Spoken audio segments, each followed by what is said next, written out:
Fala, mamíferos! Muito boa noite, segunda-feira, 7 horas, estamos aqui com você e agora trazendo casos de sucesso. Aqueles causos de pessoas que vocês sempre ficam pra gente, né? Olha, eu quero saber a realidade, a pessoa quem fez, o que ele fez da vida para chegar onde está.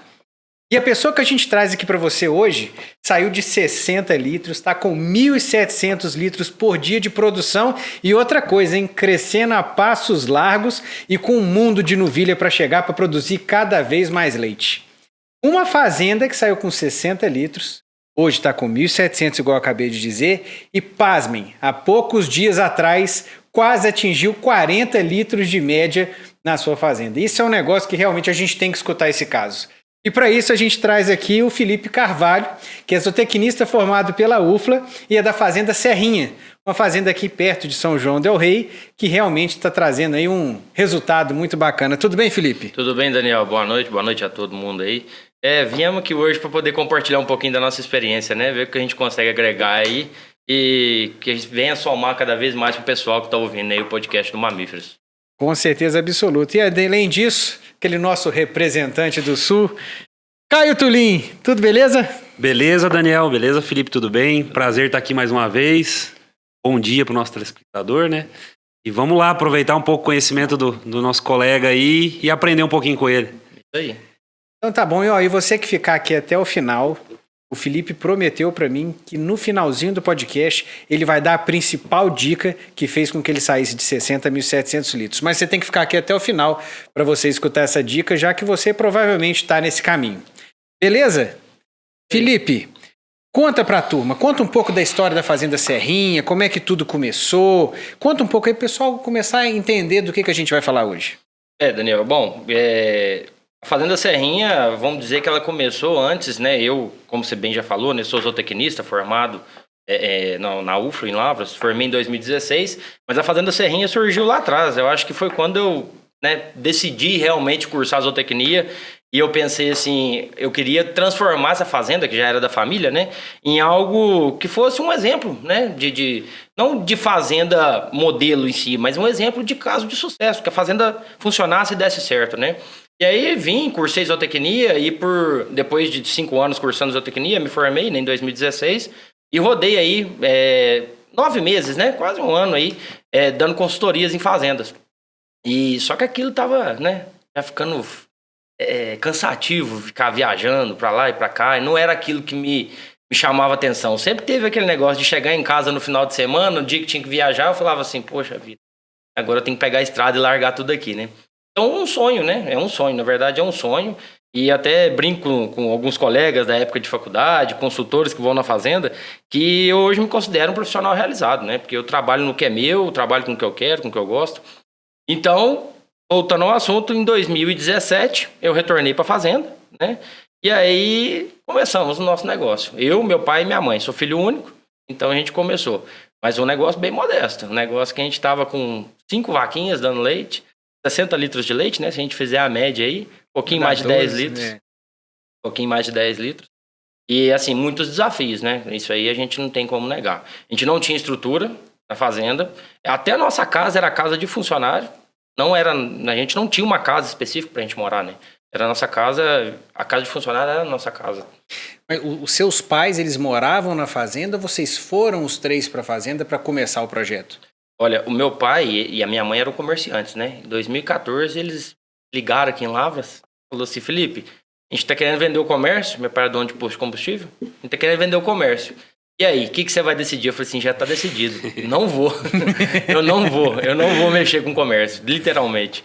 E aí, nesse momento, eles venderam, né, o posto de combustível e foram pra fazenda. E aí meu pai começou, interessante, né? Tá vendo os queijinhos aqui?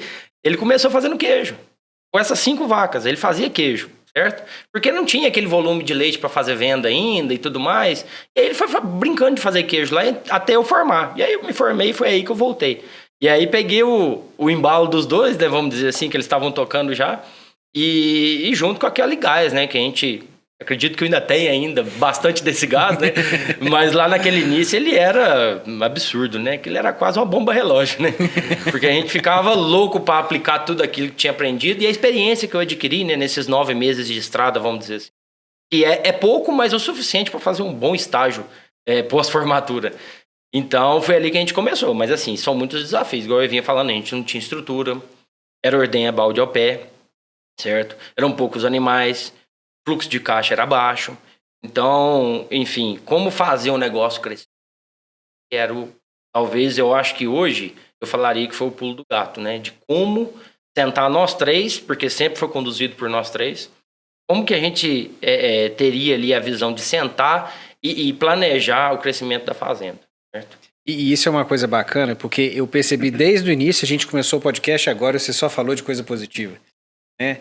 Olha, eu queria ir para fazenda, os meus pais não são originariamente, né, são comerciantes, quiseram ir para fazenda também, eu quis ir para fazenda, eu tentei ser consultor, não era o que eu queria, não quer dizer que é uma profissão ruim, mas não era o que você queria, e ainda assim, beleza, agora a gente vai voltar para a terra, e é o que a gente normalmente escuta o contrário, né, o pessoal falar que lá não presta, que lá não é mais vida e tudo mais, então é interessante ver isso. E o episódio anterior ao que a gente está trazendo para vocês, o da segunda passada, ele estava falando justamente sobre alguém que é consultor e também é produtor de leite, como é que é esse conflito interno e também como é que a pessoa se porta dessas duas maneiras, né? Então, o Lucas da LG Curso estava aqui com a gente. E se você não viu, tá aqui no card aqui do lado, você pode perceber que semana passada esse episódio foi ótimo. E o que eu achei interessante foi que você olhou e falou assim, olha, eu vou tocar isso. E muita gente acha que assim, foi tirar leite, virou fazendeiro e tudo mais, como se fosse uma coisa pejorativa, né? Sim. E eu concordo com você. Se você tem um negócio seu e o negócio está prosperando e tudo, nossa, é uma das melhores coisas que você pode fazer da sua vida. Olha, Daniel, e até o que acontece? É até engraçado o fato, às vezes sempre que a gente vai fazer algum cadastro, alguma coisa, qualquer lojinha que você vai comprar alguma coisinha, eles perguntam, né?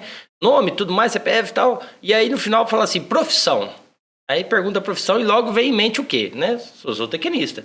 Mas você sabe que o que mais me aguçou a vida toda falar foi produtor rural. Não é clichê de falar essas frasezinhas que a gente vê, né? Tem orgulho de ser produtor rural. Claro, a gente tem orgulho, né? Mas eu acho que chega a ser mais nobre falar que é um produtor rural, porque eu estou produzindo alguma coisa, né? Em prol de alguém, em prol de pessoas, né? Que é alimento, do que falar que eu sou um zootecnista. Não menosprezando a nossa profissão, longe disso. Mas eu acho muito bonita essa questão de ser um produtor rural e honrar, né? E ter orgulho de falar isso. Então, é até engraçado, toda vez que me perguntam, eu já falo assim, eu sou produtor rural. E como que você fez nesse início, né, dos 60 litros, a família e o fluxo de caixa apertado? O que te fez, assim, olhar e falar assim, olha, tá apertado, provavelmente você ganhava mais como consultor técnico do que com 60 litros de leite da sua família. O que te fez essa primeira motivação, assim, de falar assim, não, é aqui mesmo? Você sentou com seus pais lá, como é que foi isso? O que você mirou no futuro para falar assim, olha, eu, apesar dos 60, eu vou fazer isso aqui virar porque é o que eu quero? Olha, a gente rodando, a gente vê, né? A gente é técnico. Então, você está rodando na estrada, você vê casos de pessoas que estão bem-sucedidas, outros, infelizmente, tantos, elogiando, outras reclamando, e você vê de tudo. E aí, um belo dia, eu fiz uma consultoria, né? Na parte da manhã, se eu não me engano, sábado. E aí eu vi que a fazenda precisava de muita coisa para melhorar, mas é muita coisa. Tinha potencial, mas não tinha gestão, não tinha controle de índice zootécnico. Faltava-se muito planejamento agronômico, infraestrutura, nossa, muita coisa. E aí eu sentei com o produtor, como a gente está sentado aqui, tomou um café, e aí eu falei assim, mano, como é que tá a sua fazenda, assim? Seus gastos, você vai me desculpar, né, essa intimidade de te perguntar, mas me fala como que é. É uma curiosidade, vou assumir que é uma curiosidade minha. Assim, olha, tá dando para empatar. Logicamente, essa pessoa não vivia, né, do negócio. Ele falou, tá dando para empatar, me chamou a atenção.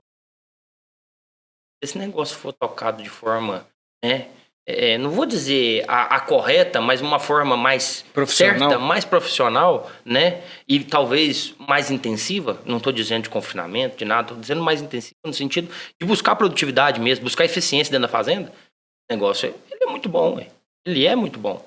E aí eu voltei, e todo dia que viajando, vocês sabem muito bem, a gente viaja, a gente leva junto na bagagem ali um mundo de ideias, né, pelo caminho, né?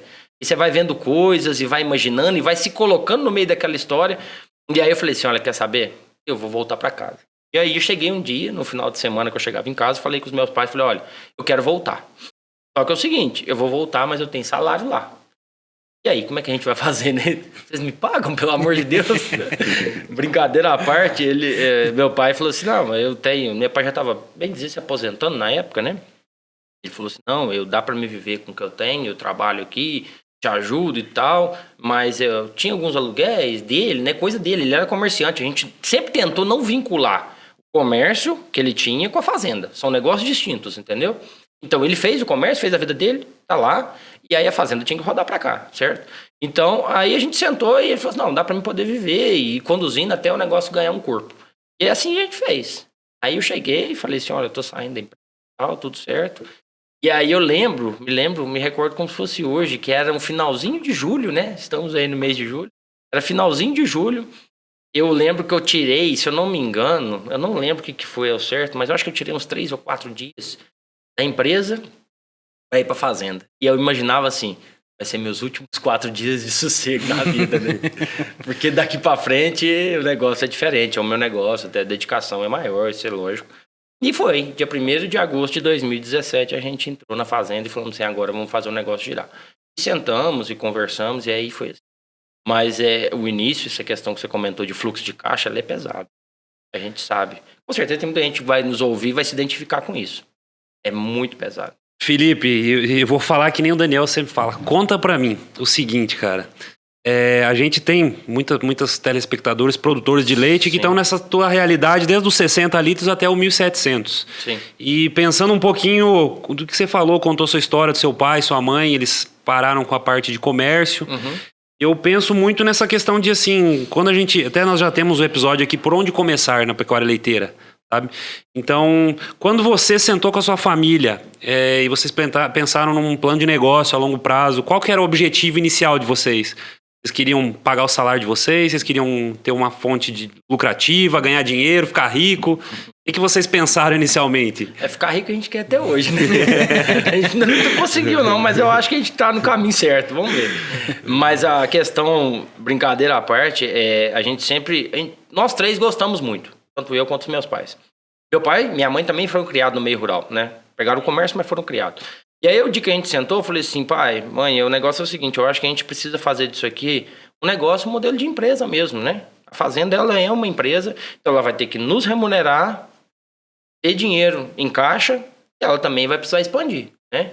Então a gente sentou, acordou, e o mais legal que eu venho falando assim, e eu comento com muitas pessoas quando vão lá em casa, e não faz perguntas parecidas com essa, é que assim, o meu pai, na época, vamos pensar, 2020...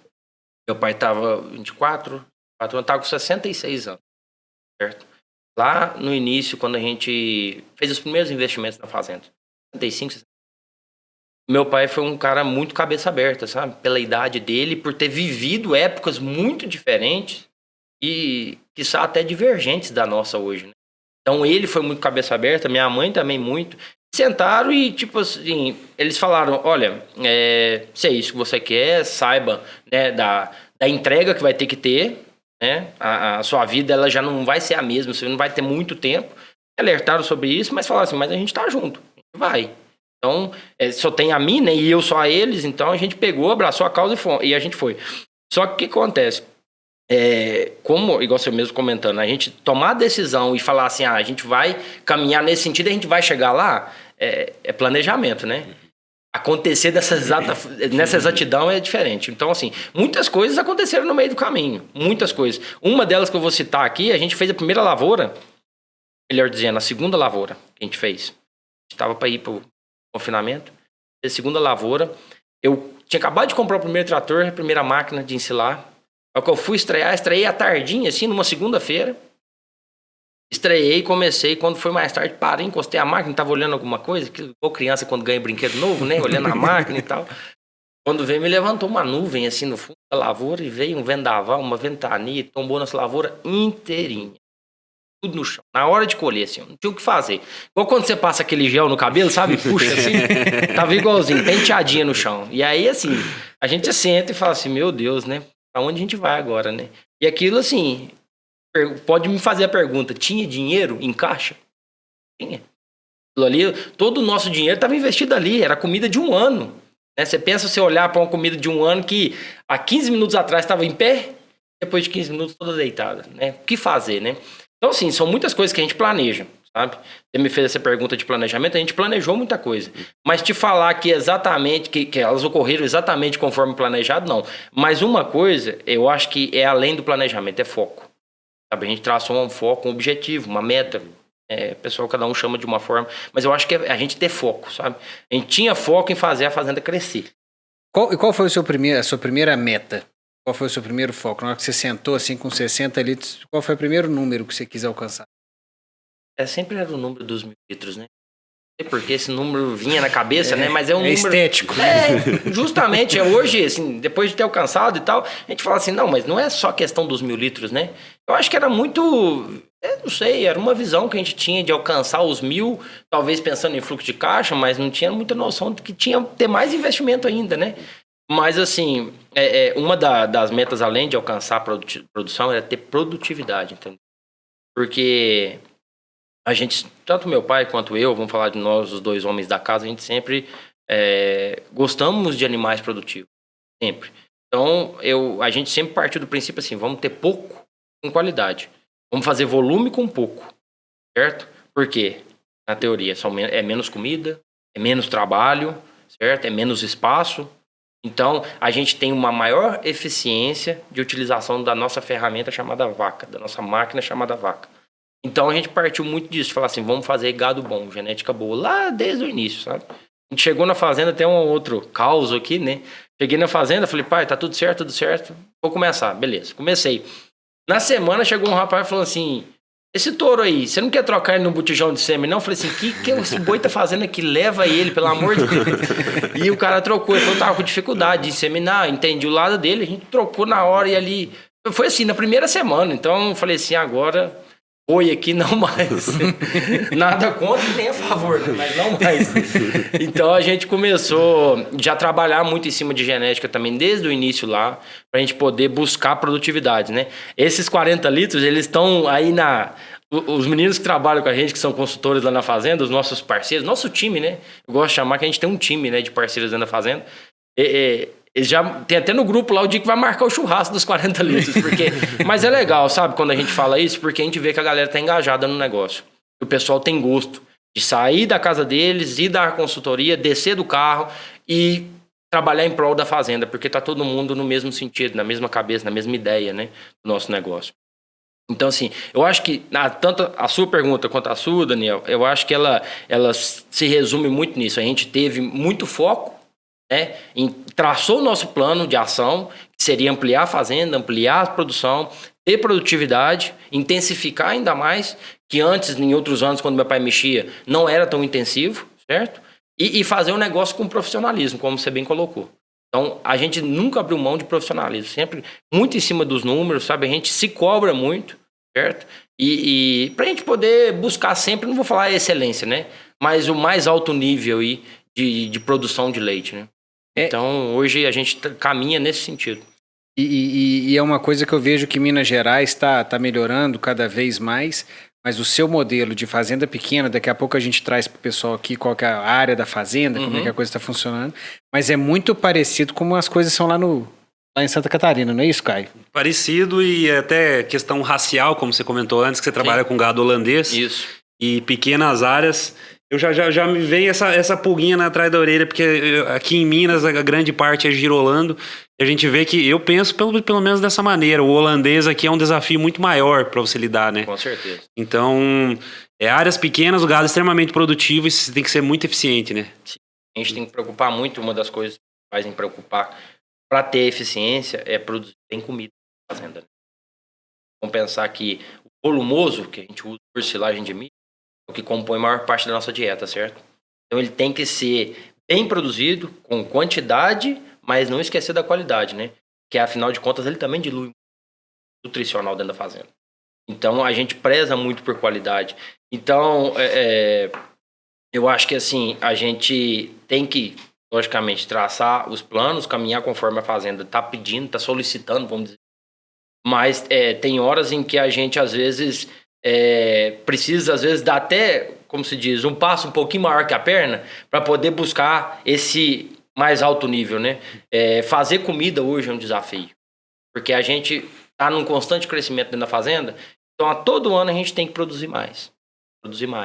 Ano passado a gente produziu um pouco mais de 1.000 toneladas, safra e safrinha. Então a gente está pensando aí nas 1.300 a 1.400 toneladas. E conta para o pessoal essa questão que você estava comentando um pouco antes aqui nos bastidores, do tanto que você foi evoluindo para o pessoal entender o tanto que você cresce. A velocidade com que você cresce, automaticamente se eu cresço eu preciso de plantar mais comida, né? Pelo menos deveria ser assim. A gente vê vários lugares que ele já cercou até de arame os 5 hectares dele, vai aumentando o número de animal e continua os 5 hectares. Fica ali, né? Fica por ali. Conta pra turma um pouco essa história que eu achei bem interessante. Não, a fazenda começou lá atrás, né? Quando a gente estava comentando aqui, quando eu vim pra fazenda em 2017, eu tinha uma moto que eu voltava nela pra faculdade, né? E aí eu peguei essa moto e passei ela pra um primo meu pra trocar em horas de trator. Eu não tinha dinheiro pra começar. E aí eu peguei essa moto, passei pra ele com a dor no coração, porque era a moto que eu tinha uma estima danada. Falei, eu vou cuidar dessa moto, ela vai ficar aqui pra me contar a história dela, né? Mal sabia eu que a história seria outra, né? Mas aí eu peguei essa moto, entreguei pra ele e plantei 2 hectares de milho, né? Lá atrás, lá em 2017. Hoje, 2024, fazendo aí um confronto entre épocas, né? A gente já tá indo em 2024/25, a gente vai plantar 32 hectares, certo? De safra. Tá falando também de safra, 2 hectares lá. Ainda tem safrinha, que às vezes vem aí, sim. Nos últimos anos tem sido 100% quase, né?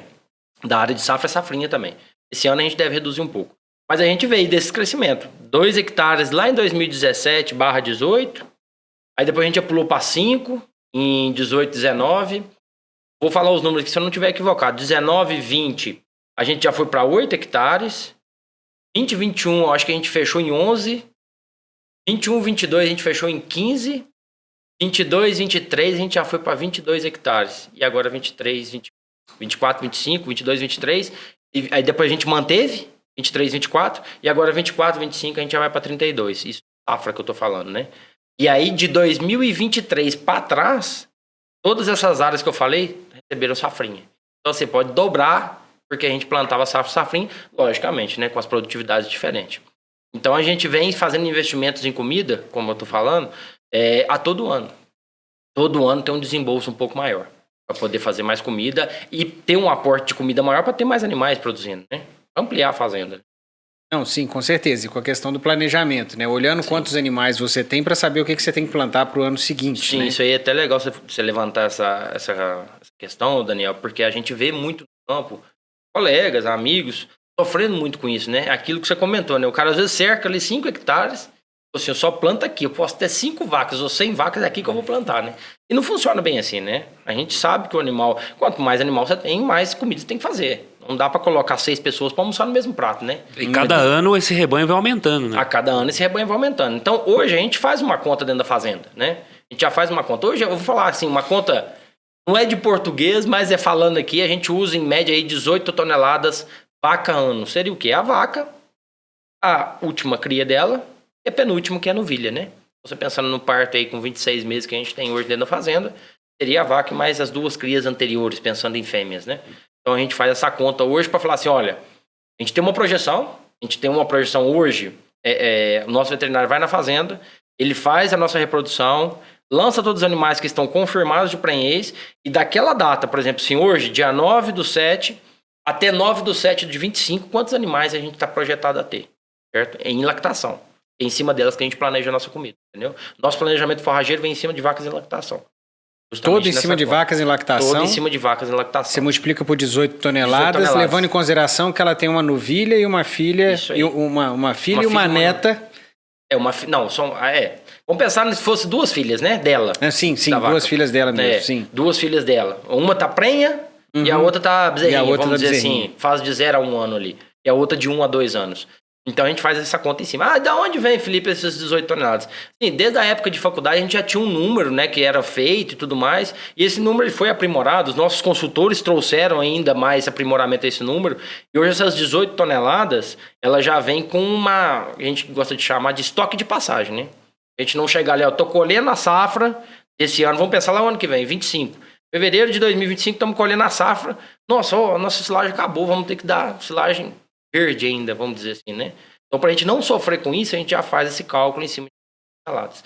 E olha, não é fácil a gente cumprir fielmente com isso. Por quê? A gente não depende único e exclusivamente da gente, né?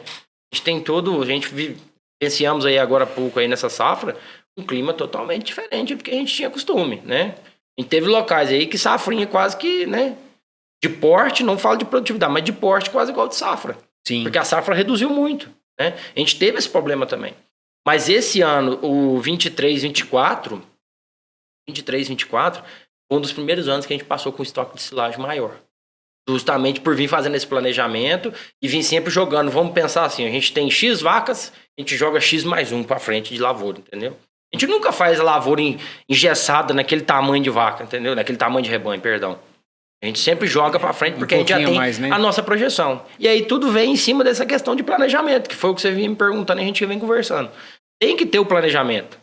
Eu gosto de falar que o veterinário vai lá e ele deixa a folhinha dele lá com a projeção de rebanho e costuma, às vezes, de alguma vez ou outra, ele esquecer. Eu ligo. Falo assim, pelo amor de Deus, cadê minha folhinha? Larga ela aqui que eu tenho que olhar para todo dia. Eu sento no escritório, eu tenho que olhar. Falo assim, então tá, esse mês vai assim, essa aquele quantidade. Mês. Porque é ela que me direciona, é ela que direciona a fazenda, entendeu? E me conta uma outra coisa aqui, voltando no negócio da expansão,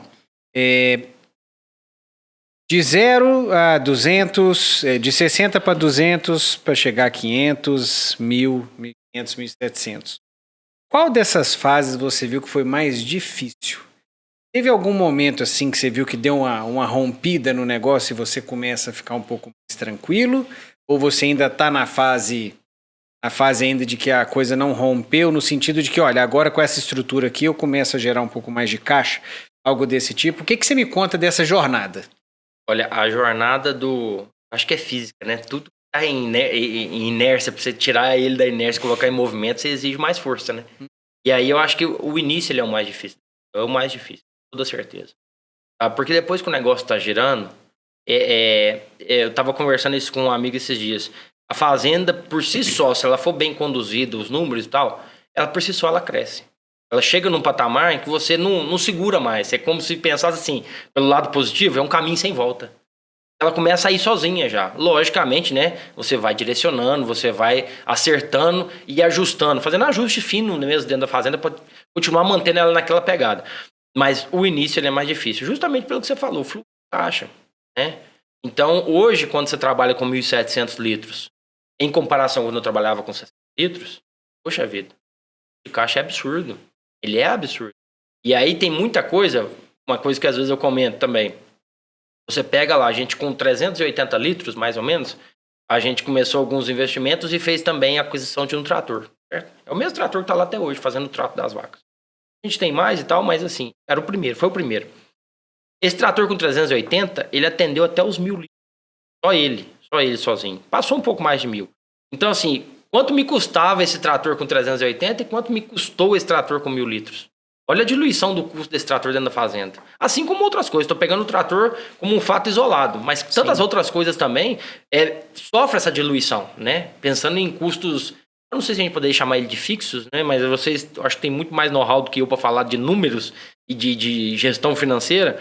Mas a gente consegue ter uma diluição muito maior dos gastos quando a gente pensa numa maior escala de produção, né? A escala de produção, ela te propicia diluição muito. Não, com certeza. A escala, a gente sabe que leite, qualquer uma dessas coisas do agro, tem que ter essa escala de produção para a coisa poder fluir. E aí eu fico essa pergunta para você que está escutando a gente aí.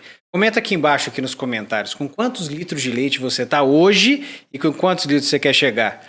Está no número estético dos 1.000 também? Quer chegar em 10.000? Como é que está a sua fazenda? Comenta aqui e depois no próximo episódio a gente vai mostrar qual que foi o resultado para vocês terem a noção de como é que está o pessoal que escuta a gente. E é lógico, não esquece de curtir esse vídeo, compartilhar com todo mundo. Compartilhe com aquele produtor que está querendo crescer e está precisando de uma história inspiradora. Felipe está aqui para trazer isso para a gente. Eu tenho certeza que ele vai gostar. Então, por favor, Fazenda Serrinha, curte lá pra gente, ó, @afazenda-serrinha no Instagram. Você vai saber tudo que o Felipe tá fazendo no dia a dia, lá para você poder acompanhar.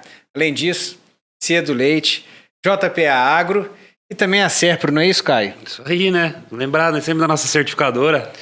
É isso aí. Você quer fazer uma coisa diferente lá na sua casa, quer ter uma certificação de leite A2 para poder fazer um produto diferente, produzir algo que tenha mais valor até para o nosso laticínio, o seu laticínio, na verdade, né? A gente tem uma certificadora aqui que faz todo esse serviço para você. O Darius vai deixar aqui embaixo o telefone do Caio para você poder entrar em contato e dar uma assuntada, ver como é que a coisa é, como é que funciona, vai que isso seja uma coisa interessante para você. Beleza? Voltando, vamos lá. Caio, você tem algum comentário até agora? Por enquanto, não. Por enquanto, não? Então tá. Então, Felipe, conta para mim um pouco mais nessa questão da expansão. Eu sempre vejo isso, né? A gente sempre quer crescer. Você tem qualquer negócio que seja, você quer expandir, a maioria das vezes, né? Sim. A maioria das pessoas querem expandir. Mas toda vez que eu faço essa expansão, significa que eu vou gastar dinheiro investindo. E se eu gasto dinheiro investindo, significa que eu tenho menos dinheiro no meu bolso. Então, para o produtor de leite, a gente normalmente treina os técnicos e a gente sabe que uma forma de você mostrar para o produtor o que ele tem, apesar dele estar investindo muito, que realmente a coisa está evoluindo, é se você para de tempos em tempos, de preferência uma vez no ano, e faz um balanço patrimonial, né? Olha, vamos ver tudo que você tem em cima da terra para você ver que hoje você tem mais do que você tinha 12 meses atrás. Que o dinheiro não está no seu bolso, mas o dinheiro está na bezerra, está na novilha. O dinheiro está na silagem, ele está em algum lugar que de fato virou um patrimônio, né? E essa percepção da falta de caixa pelo investimento excessivo é uma coisa que eu já vi muito produtor que estava expandindo, ele ficar desanimado por conta disso. E me faz muito pensar até que ponto que a expansão desenfreada para algumas pessoas ela é interessante. Ou se no final das contas é o que eu costumo dizer, né? Entre o branco e o preto tem o cinza. Então eu acredito que tem algo no meio do caminho, em que você gasta parte do caixa investindo e a outra parte você gasta para você, para investir em outro negócio ou para ir para a praia, para fazer o que você quiser, fazer uma festa, você viver. Afinal de contas também a gente está aqui para poder aproveitar um pouco da vida, né? E você está em franca expansão. Você fala para a gente, à medida que você está mostrando tanto que você está plantando para a comida, significa que você tem mais boca para alimentar. Então, como é que você vê hoje, na sua realidade, esse investimento pesado que você está fazendo versus o que te sobra? E se tem algum ponto em que você fala, olha, a partir daqui eu vou dar uma estabilizada para eu poder colher mais frutos daquilo que eu estou plantando? Isso aí é um negócio que é real, né? Muitos produtores às vezes não conseguem, eu vou usar a palavra enxergar, mas assim, não conseguem ter a percepção, melhor dizendo, né? Não consegue ter a percepção de todo o patrimônio que foi construído. Às vezes eu paro também para pensar nisso aí, como produtor rural, eu paro para pensar e falo assim, pô, esse mês está mais apertado, mas aí você olha todo o crescimento e toda a expansão, pensar na Fazenda Serrinha 2017, pensar na Fazenda Serrinha versão 2024, é algo que também traz muito, acalenta o nosso coração, né? O coração que bate lá dentro do bolso, né? Porque a gente olha, assim, toda a evolução patrimonial que teve. Olha, Daniel, a nossa meta, né? Mas assim, acho que a gente está almejando hoje, falar de hoje, o nosso planejamento é chegar, né, nas 60 vacas, certo? Traçamos, né, uma meta de que a gente não pique em 40, mas sim permaneça nos 40 de média, certo? Pare de oscilar, porque a gente ainda tem uma oscilação verão versus inverno, certo? Mostra que a gente ainda está ineficiente em resfriar a vaca. Nós, tá na Fazenda Serrinha. Por mais que a gente já tenha empregado alguns recursos, a gente ainda está trabalhando mais em cima disso. Então a gente pensa, chegar nas 60 vacas, estamos para fazer uma ampliação agora do nosso barracão, vamos chegar nas 60 vacas, vamos tentar jogar esses 40 de média ano, né? Só para comparar um pouquinho, 2023 a gente fechou o ano com 33,5, certo? A gente teve também perto dos 40, mas esse ano eu tô sentindo o pezinho mais lá dentro do que o ano passado. Já acendeu o carvão, né? Já acendemos, já estamos aquecendo os motores pro churrasco. Os meninos vão ver, eles vão lembrar bem desse churrasco lá. E eles vão me cobrar. Manda uma foto pra gente depois que a gente vai botar no Mamíferos. Ó, nesse episódio aqui, se você não assistiu, você não sabe o que significa esse churrasco. E outra, já vou lançar um desafio pra eles. A gente não vai tomar cerveja no churrasco, hein? Esses 40 de média aí vão pegar uma vaca de 40 litros e botar, todo mundo tem que beber o leite. Mas voltando aqui para nossa conversa, a gente pensa nisso aí e a gente pensa numa tecnificação ainda maior da fazenda. A gente vê aí, vocês têm muito contato com o Sul, né? A gente vê quão escasso é a mão de obra hoje. Não chega a falar assim como alguns produtores talvez pensem ou falem que ela é um gargalo, certo? Mas eu acho que a gente também, como produtor, dono, proprietário da fazenda, a gente também tem que pensar em trabalhar melhor nossa mão de obra também, sabe? Porque, logicamente, né, nas entrelinhas aqui eu estou dizendo da robótica na ordenha, né? E por mais que a gente tenha um robô, a gente não elimina 100% do trabalho humano, né? A gente precisa de pessoas ainda mais capacitadas, né? Pessoas que estejam realmente engajadas em entregar um serviço de qualidade. Mas a gente pensa muito na tecnificação da fazenda, certo? Então vamos pensar assim, na sua pergunta, Felipe, você almeja chegar aonde? Hoje nas 60 vacas, 40 litros de média, os nossos ouvintes e telespectadores vão fazer a conta aí, né? Então, seria um número hoje para nós. De 2.400. De 2.400 litros dia. Por que esse número hoje? Ele tem um porquê também. A gente tem lá hoje, nós somos, né? Já vou adiantar aqui, dar um spoiler para a turma do tamanho da fazenda, mas eu acho legal dar o contexto do porquê dos 2.400. A gente tem hoje lá na fazenda, área nossa da fazenda, são 45 hectares no total, mas agricultável são 15, se a gente der uma encostadinha num canto ou no outro, beira uns 17 hectares, certo? A gente tem mais, para chegar nos 32, no caso aí, se não me falha a conta, são mais 25 para 32, né? Então, dá 23... isso mesmo, 25 hectares, sim, né? Para 32, não, 40, são mais... 25, né? 25, isso mesmo. Então, 25 hectares são arrendados. O arrendo, lógico, a gente tem arrendamentos aqui, ali, e ele renova, outro não renova. A gente não gosta de ficar 100% dependente dele, porque a gente não sabe qual vai ser. A gente tem arrendo de 10 anos, mas daqui 10 anos. A fazenda estiver tão grande no sentido assim do arrendo, e a gente não tiver área para fazer comida. Então, o 60, ele é até a gente ter uma certa, pega, vamos dizer assim, de segurança, para que se a gente ampliar amanhã para 80, para 100, para 200 vacas, a gente não fique à mercê apenas de arrendo. Então, assim, existe uma visão dentro da fazenda de crescimento, de aumento de caixa, né? E talvez futuramente aquisição de novas áreas. 2025 vem o robô, então. Vai. Vamos conversar com as vacas, se elas vão bater 40 primeiro. Mas e logicamente, eu acho que a gente tem um amigo que fala bastante, fala assim, ele vai escutar, ele vai lembrar, ele fala, Filipão, seu negócio é o robô, cara. Sua fazenda é igual a turma do Sul, seu negócio é o robô. Mas é bom a gente ter pessoas que são parceiras e instigam a gente a fazer isso, né? Quando a gente foi mudar para 3 ordens, também foi o nosso técnico, foi o nosso veterinário que foi lá e falou assim, vamos passar esse negócio para 3 ordens. A gente tinha, né? Logicamente, a gente tá no dia a dia, a gente tinha aquele negócio de será?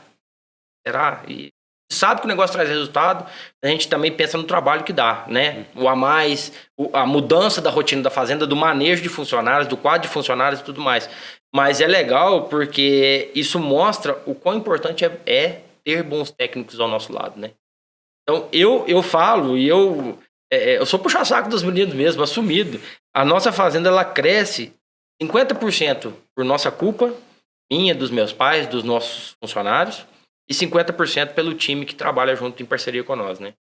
E eu tô falando aqui, né, pessoal, eu sou um técnico, né, formado na área, mas eu acho que, como todo mundo sabe muito bem, a gente não é detentor de todos os conhecimentos, né, de todas as áreas.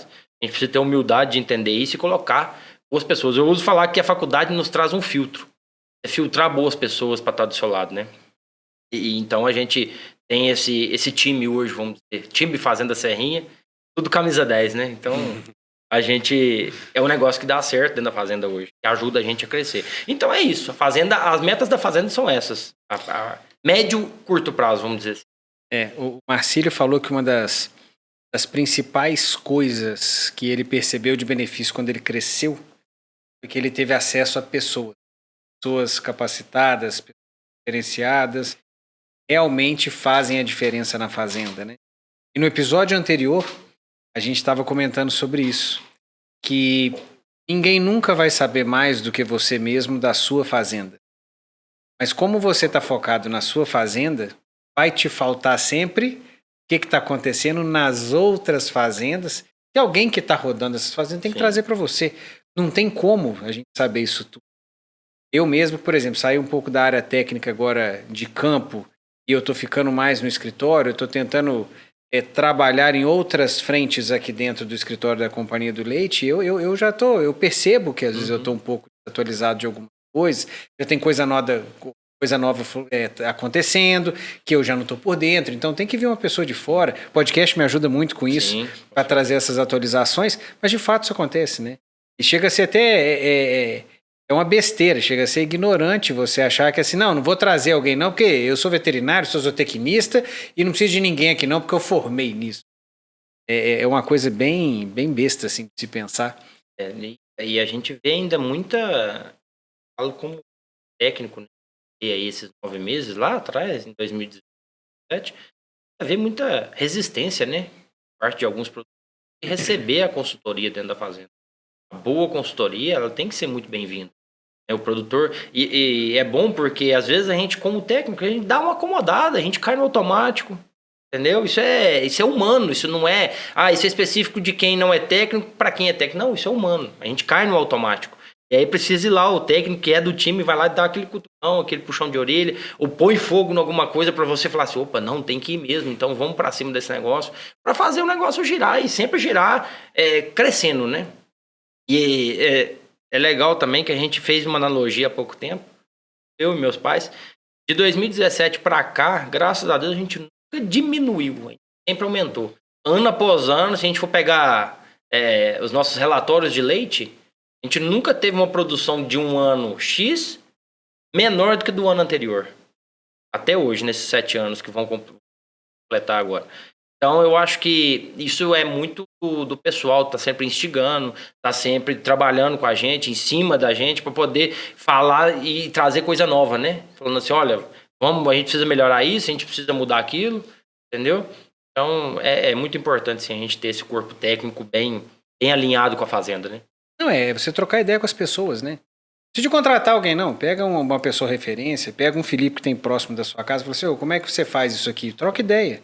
E esse filtro é muito importante. Uma coisa legal é o pessoal que tá nos assistindo, nos ouvindo, eu deixo essa dica aqui, uma das dicas. Você falou que eu vou dar a dica no final, né? Só no final. Não posso falar não, né? Não pode não. Brincadeira, o pessoal, eu acho que é interessante demais o pessoal ter o famoso network, né, que a gente fala nas empresas hoje, que poxa, vou lá visitar a fazenda do Daniel. Vou lá tomar um café com ele, conversar, falar, Daniel, e aí, o que você tem feito? Nova? Como é que tá isso? Como é que tá o seu sistema de ordenha? Como é que é o seu manejo com os funcionários? Como é que, sei lá, você tá produzindo silagem? Como é que você tá comprando? Trocar essa ideia, isso não é uma curiosidade boa, sabe? Sim. Assim como você tá indo buscar alguma coisa, você também tem a agregar para aquele produtor. Então, eu acho muito interessante, de tempos em tempos, a gente sair numa outra fazenda. Não precisa ser do nosso tamanho, pode ser menor, pode ser maior, pode ser igual. Eu acho isso muito interessante. É o famoso dedo de prosa, né? Vai lá ter o dedo de prosa que agrega. Vai agregar. Com certeza agrega.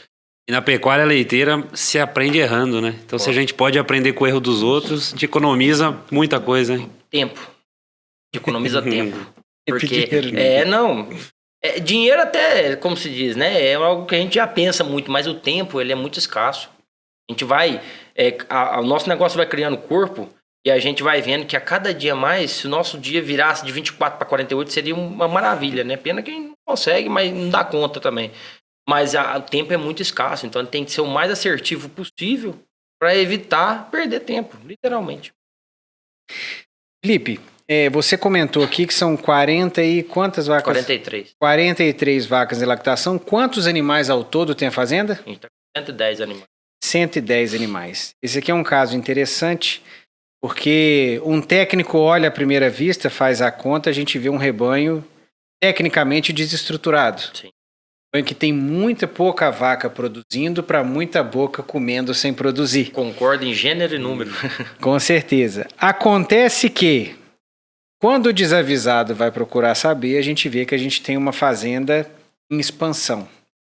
E a gente sabe que quando você tem uma fazenda que não faz muito descarte e que não tem muito, realmente, animais para venda, automaticamente você tende a ter uma desestruturação maior, ou seja, mais animais comendo do que animais produzindo.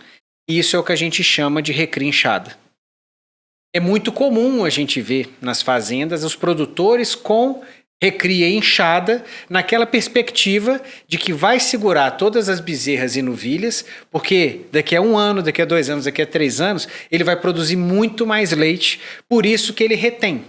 Só que quando ele retém, a gente sabe do problema de fluxo de caixa e ele acaba alimentando menos esses animais, ele demora mais para parir e aí você piora o problema de recria inchada, porque agora tem mais animais comendo, já que ele demora a parir, ele demora mais tempo para começar a produzir e a gente sabe a ciranda para onde que isso chega, né? A pessoa ela morre no presente com a cabeça desejando o futuro. O seu caso é um caso de estruturação, mas eu sei que é um caso pensado. Como que você lida com isso hoje? Olha, é um negócio que toma dinheiro, né? Não tem como não falar que uma recria inchada não toma. Eu enxergo isso como um investimento hoje, porque justamente a gente almeja essa produção. E assim, das 43 para 60 a gente está ali próximo, né? Só que a gente tem essa projeção que eu falei que eu faço com o veterinário na nossa reprodução, a gente já trabalha com a nossa taxa de descarte. Hoje ela está em 18% ao ano, certo? A gente já tem os 18%, a gente tem que repor todo ano, certo? Então, se você fizer 18 de 43, fizer a diferença aí, vai 18 dar... 18 de 43 vai dar umas 8, 9. 43, 110 menos 43 vai dar 67, 77? Vai dar isso aí, né? É isso aí. 77. 77, né? Você fez a conta dos 18, vai dar 18% 8. Vai dar então 8, 9. Vamos voltar para 70, certo? De vaca, né? 18% de vaca. Isso, 18% de vaca. A gente tem 18% de descarte de vaca. Então a gente voltou aí para... São 77, se a gente precisa de 8, 7, vamos arredondar a conta, voltamos para 70. Porque 7 já vai ter que repor mesmo, né? Sim. Com o rebanho. Então a gente voltou para 70. A gente quer chegar nas 60. A gente está na 43. Então a gente já vai precisar de mais animais. Certo? Então a gente vive, sim, pensando no futuro, dentro da fazenda. Pensando na expansão da fazenda. E a gente chega na 60... E até me veio à cabeça aqui uma conversa com o Marcelo, da Cubiça, que eu estive visitando ele. Ele falou assim, eu falei, Marcelo, eu não tenho área para crescer. Ele comentou, falou assim, as coisas mudam. As pessoas animam, desanimam, nascem, morrem, envelhecem, mudam de profissão, então as coisas mudam. Justamente falando de arrendamento, né? Porque eu não tinha área. Foi eu voltar do Marcelo, começou a aparecer área. Então, assim, hoje a gente vive eu gosto de fazer analogia assim, ó. Pensa, eu e você vamos para uma competição, uma corrida. Nós vamos correr, uma maratona. Você treina todo dia, eu não. Mas nós vamos correr. Qual a chance do seu sucesso e do meu? E você tá apto e tá preparado para isso. Uhum. A nossa expansão de novilhas também nos permite isso. A gente tem essa visão de que a gente quer estar sempre preparado para uma oportunidade. A gente tem uma oportunidade amanhã de ampliar a nossa fazenda, certo? Estrutural, diária, comida, né? A gente tem os animais. Por quê? Hoje a gente não vende. A gente já tem alguns planos, sim, de ter alguma venda futura, mais de genética e tal. Hoje não. Mas se eu for sair no campo para comprar esse animal, para colocar ele dentro da fazenda, ele me custa caro. Muito mais caro do que eu ter ele dentro da fazenda, criado dentro da fazenda. Então eu me planejo. Falando em caixa, eu me planejo para poder produzir, para poder alimentar e me permitir, entre aspas, dizendo, essa recria inchada. Pensando justamente no crescimento. Agora, o dia que eu falar assim, não quero crescer mais, parei mesmo, talvez seja nos 2.400, ou seja nos 3, ou sei lá, o dia que eu voltar aqui, pode ser que a gente tá falando de 5 já, né? Então, aí que a gente vai... Então, a gente tá vivendo o momento. Assim, a gente tem os planejamentos, a gente vai vivendo um dia após o outro em cima dessa questão. Se surgir uma oportunidade, a gente está preparado para ela. Pensando em gado jovem para o futuro. Mas a gente tem que se planejar financeiramente para criar esses animais, porque, cara, até dezembro do ano passado a gente teve um dia de campo na fazenda, o pessoal da UFSJ, curso de zootecnia, falando sobre índice zootécnico. E aí tivemos a presença de produtores e tudo mais, e aí eu fiz um tour com eles dentro da fazenda, e um dos pontos era recria. E eu fui fazer conta e perguntei para os produtores, falei assim, quem faz conta de quanto custa uma novilha no dia que ela pare no pré-parto, até o dia que ela pare no pré-parto? E infelizmente a gente não tinha. Quem falasse assim, nem o eu acho que custa tanto, não tinha. Sabe? E aí eu peguei um quadro e fui escrevendo para eles, falei, ó, dali até aqui ela custa tanto, daqui até ali custa tanto, e cheguei no valor final. Falei assim, ela me custa R$ 8.500, isso lá em dezembro do ano passado.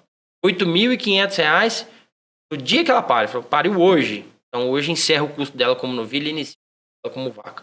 Né? Logicamente essa vaca, né, que era novilha, vai se pagando ao longo dos anos, mas ninguém faz esse custo.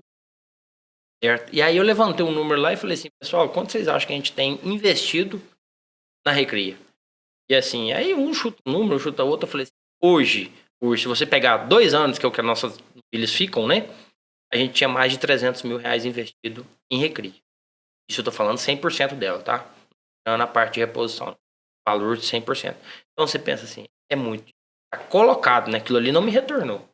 Foi investido. Tá esperando retornar. Tá esperando o retorno. Então, a gente investe muito dinheiro na criação. E aí, tem o que você está falando, Daniel. A gente precisa ter profissionalismo para criar esses animais, porque olha o tanto de dinheiro que a gente lida dentro da fazenda com recria. Isso eu falo até para quem é técnico de campo aí mesmo, né? Porque é muito dinheiro colocado ali. Então, a gente precisa sim, ter uma intensificação na recria, né, na criação, um profissionalismo na criação, para poder trazer aquele animal o quanto antes, desde que dentro dos padrões corretos, né, de tamanho, de peso e tudo mais, para parir e começar a se pagar. Ou a colaborar para criar outro, né? Sim. Porque ela larga de gastar, de comer e começa a ser mais uma dona de casa, né? Vamos supor, ela vai fazer lá dentro do barracão para pagar quem tá lá fora, né? E claro, né? Não vou dizer que todo mundo tem que ser dessa forma. Esse foi um caminho que a gente escolheu dentro da fazenda. A gente sabe o preço que a gente paga, mas é pensando justamente nesse futuro de crescimento e expansão da fazenda. É muito mais barato eu criar o meu animal, que eu conheço a minha genética, eu trabalho em cima dele, do que eu sair para ir comprar no campo. Não que não tenhamos genética no campo. Até muito superiores que a nossa. Mas ela tem um preço. E esse preço, com certeza, ele é mais alto. Eu acho que a gente não sai aí agora com 8.500 lá em dezembro e comprava novilha, vou falar assim, faltando poucos dias para parir. Ah, não faço né? de jeito Então, essa foi uma questão que a gente falou assim, ó, vamos continuar. E lógico, né, para o pessoal entender, essa recrinchada vem do uso de semi-sexado. A gente faz uso e abuso. Né? Logicamente, o que a gente faz? A gente faz a ultrassonografia nas vacas, faz a reprodução nas novilhas e nas vacas, e avalia, sim, cada animal se ele está apto ou não a receber semi-sexado. Não sai dando tiro para todo lado, né? E a chance de errar é grande. Então, para a gente ser mais assertivo, como eu estava falando agora há pouco, a gente vai e faz a ultrassonografia nas vacas e nas novilhas para ver se os animais são aptos ou não a receber aquele semi-sexado.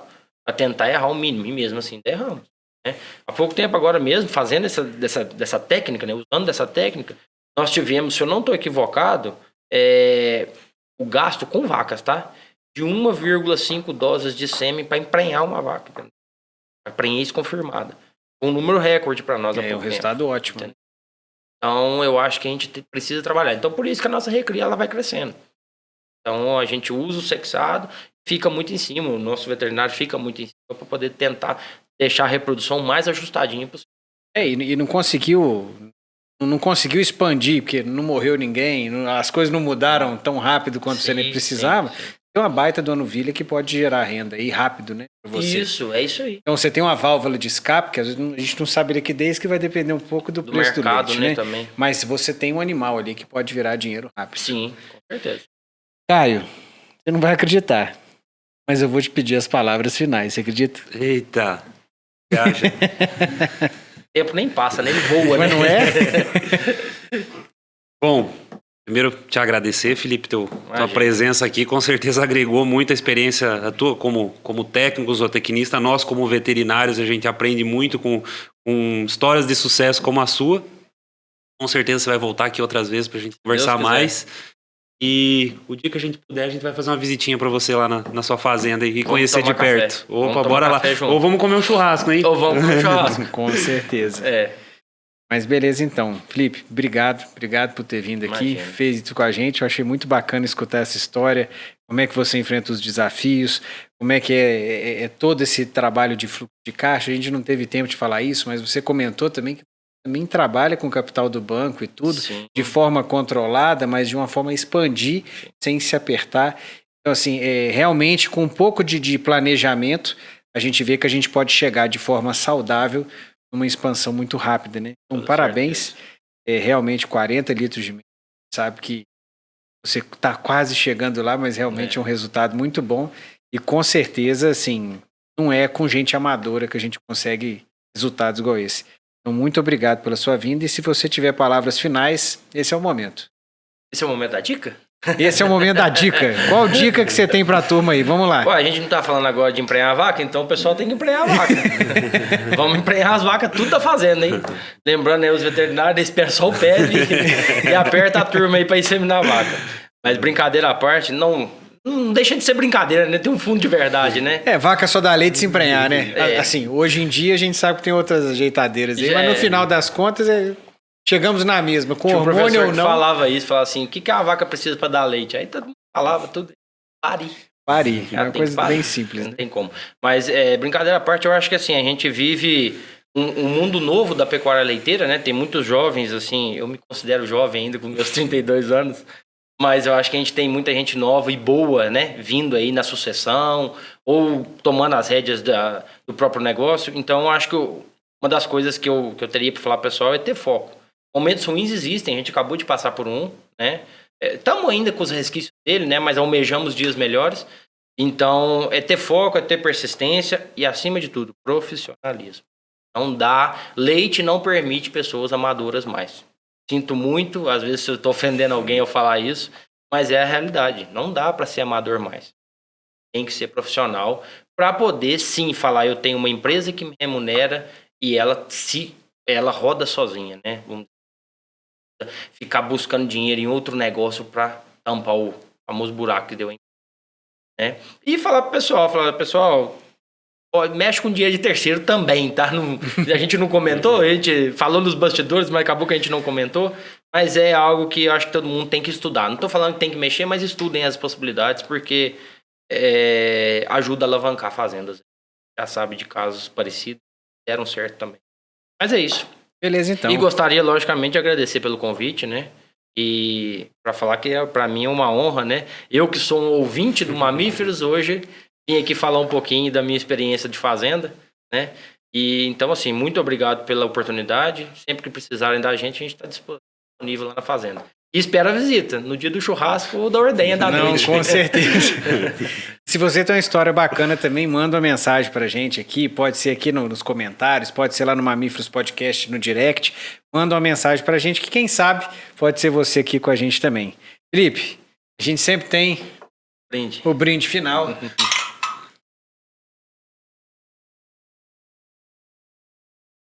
E é isso aí, pessoal. Mais uma vez, muito obrigado por vocês estarem aqui com a gente. Você já sabe, né? Quinta-feira que vem, 7 horas da noite, tem mais.